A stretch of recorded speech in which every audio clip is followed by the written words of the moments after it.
Let us solve this question from SCB. इस question में ये बोला गया है कि एक लड़का जिसके हाथ में एक बॉल है, वो एक कार पे खड़ा है जो कि मूव कर रही है विद एन एक्सेलरेशन 1 मीटर पर सेकेंड स्क्वायर।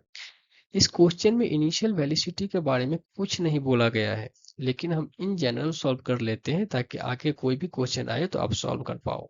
तो हमने मान लिया कि initial velocity of the car was ux in horizontal direction.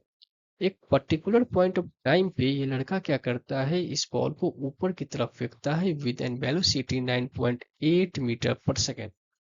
लेकिन अगर आप इस बॉल को ध्यान से देखो तो इसके पास हॉरिजॉन्टल डायरेक्शन में भी वेलोसिटी होगी, क्योंकि कार के पास वेलोसिटी था, और वर्टिकल डायरेक्शन में भी वेलोसिटी है। यानी कि जब तक ये बॉल हवा में होगी तब तक कुछ आगे भी बढ़ चुकी होगी, राइट। तो पहले हम ये निकाल लेते हैं कि ये बॉल हवा में कितने देर तक रहेगी, यानी कि टाइम ऑफ फ्लाइट क्या होगा। और टाइम ऑफ फ्लाइट निकालने का फॉर्मूला होता है 2u/g, और यहाँ से हमारा टाइम ऑफ फ्लाइट निकल के आया 2 सेकेंड।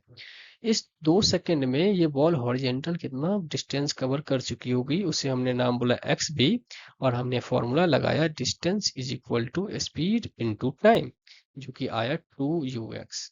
लेकिन ये जो बॉय था इसके पास हॉरिजॉन्टल डायरेक्शन में स्पीड तो थी ही थी, उसके साथ साथ एक्सेलरेशन भी था, यानी कि ये लड़का इस बॉल से ज्यादा डिस्टेंस कवर कर चुका होगा। और वो निकालने के लिए हमने फॉर्मूला लगाया s is equal to ut plus half A T square, जहाँ पे है ना हमने xm बोला वो लड़का कितना डिस्टेंस कवर कर चुका है, और हमने वैल्यू पुट करी तो ये xm आया 2ux+2।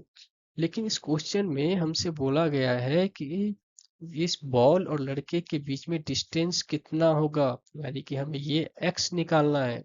और ये x निकालने के लिए आप सिंपली xm माइनस एक्स भी कर सकते हो।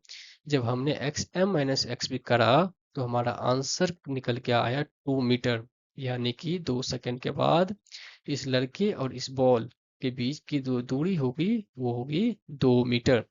ये बहुत ही कंसेप्चुअल और आसान क्वेश्चन था जो आपको सॉल्व करते हुए आना ही चाहिए। Thank you very much.